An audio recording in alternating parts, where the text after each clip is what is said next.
Hi hello friends, ಹೇಗಿದ್ದೀರಿ? ಚೆನ್ನಾಗಿದ್ದೀರಿ friends. ನಾವು ಕೂಡ ಚೆನ್ನಾಗಿದ್ದೀವಿ ನೋಡ್ರಿ. ಇವತ್ತಿನ ಬ್ಲಾಗ್ನ ಸ್ಟಾರ್ಟ್ ಮಾಡೋಣ ಬರ್ರಿ ಫ್ರೆಂಡ್ಸ್. ಇವತ್ತು ನಾ ಏನು ಹೇಳ್ಕೊಡೋದಪ್ಪ ಅಂತಂದ್ರೆ ಫ್ರೆಂಡ್ಸ್, ಇವತ್ತು ನೋಡ್ರಿ ಇದು ಮಾವಿನಕಾಯಿ ಜಾಮ್ ಹೆಂಗೆ ಮಾಡೋದಂತ ಹೇಳ್ಕೊಡ್ತೀನಿ ರೀ ಫ್ರೆಂಡ್ಸ್ ನಿಮ್ಗೆ.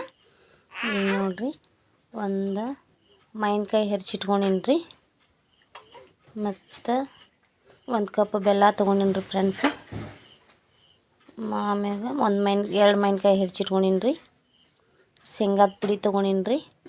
ಆಮೇಲೆ ಶುಂಠಿ ಪುಡಿ ಐತ್ರಿ. ಆಮ್ಯಾಗ ಸೋಪ್ ಕುಟ್ಟಿಟ್ಕೊಂಡೀನಿ ರೀ. ಏಲಕ್ಕಿ ಪುಡಿ ತೊಗೊಂಡೀನಿ ರೀ. ಬರ್ರಿ ಫ್ರೆಂಡ್ಸ್ ಸ್ಟಾರ್ಟ್ ಮಾಡೋಣ. ಈಗ ನೋಡ್ರಿ, ಕಡಾಯಿಗೆ ಬೆಲ್ಲ ಹಾಕೀನಿ ರೀ. ಅದು ತೊಯ್ಯುವಷ್ಟು ಸ್ವಲ್ಪ ನೀರು ಹಾಕ್ಬೇಕ್ರಿ, ಜಾಸ್ತಿ ಹಾಕಬಾರ್ದ್ರಿ. ಅದನ್ನು ಆನ್ ಮಾಡ್ಕೋಬೇಕ್ರಿ ಫ್ರೆಂಡ್ಸ. ಚೆಂದಂಗೆ ಅದನ್ನ ತಿರ್ಕೊಳತ್ತೀನಿ ನೋಡ್ರಿ. ಅದನ್ನು ತಿರುವಾಡ್ಬೇಕ್ರಿ.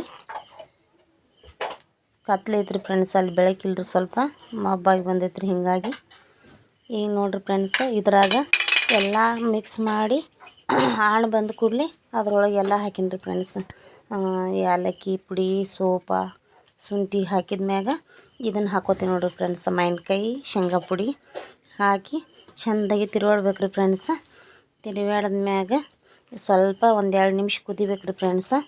ಕುದ್ಮ್ಯಾಗ ಆ ರೀತಿ ಜಿಗುಟಾಗಿ ಚೆಂದಾಗಿ ಆಕೈತೆ ನೋಡ್ರಿ ಫ್ರೆಂಡ್ಸ್. ಇಲ್ಲಿ ನೋಡ್ರಿ ಫ್ರೆಂಡ್ಸ್, ನೋಡ್ರಿ ಈ ರೀತಿ ಆಗ್ಬೇಕ್ರಿ. ಅದಾದ್ಮ್ಯಾಗ ರೀ ಫ್ರೆಂಡ್ಸ ಕುದೀತು ನೋಡ್ರಿ. ಈಗ ನೋಡ್ರಿ ಫ್ರೆಂಡ್ಸ, ರುಚಿ ಆದ, ಟೇಸ್ಟಿ ಆದ, ಹುಳಿ ರುಚಿ ಜಾಮ್ ರೆಡಿ ಆಗೈತ್ರಿ. ನಿಮ್ಗೆ ಬೇಕಂದ್ರೆ ಇಷ್ಟ ಆದ್ರೆ ಬ್ರೆಡ್ನಾಗ ಹಚ್ಕೊಂಡು ತಿನ್ಬೋದು ರೀ ಫ್ರೆಂಡ್ಸ. ಎದ್ರಾಗ ಬೇಕಂದ್ರೆ ತಿನ್ಬೋದು ರೀ. ಚಪಾತಿ ಒಳಗೂ ಬರ್ತೈತ್ರಿ. ಈ ವಿಡಿಯೋ ನಿಮ್ಗೆ ಇಷ್ಟ ಆದ್ರೆ ಲೈಕ್ ಮಾಡಿರಿ, ಶೇರ್ ಮಾಡಿರಿ, ಕಮೆಂಟ್ ಮಾಡಿರಿ ಫ್ರೆಂಡ್ಸ್, ಸಬ್ಸ್ಕ್ರೈಬ್ ಮಾಡಿರಿ. ನೀವು ಟ್ರೈ ಮಾಡಿರಿ ಫ್ರೆಂಡ್ಸ್ ಮನ್ಯಾಗ. ಇವತ್ತಿನ ವಿಡಿಯೋ ಇಲ್ಲಿ ಮುಗಿಸ್ತೀನಿ ರೀ ಫ್ರೆಂಡ್ಸ. ಬಾಯ್.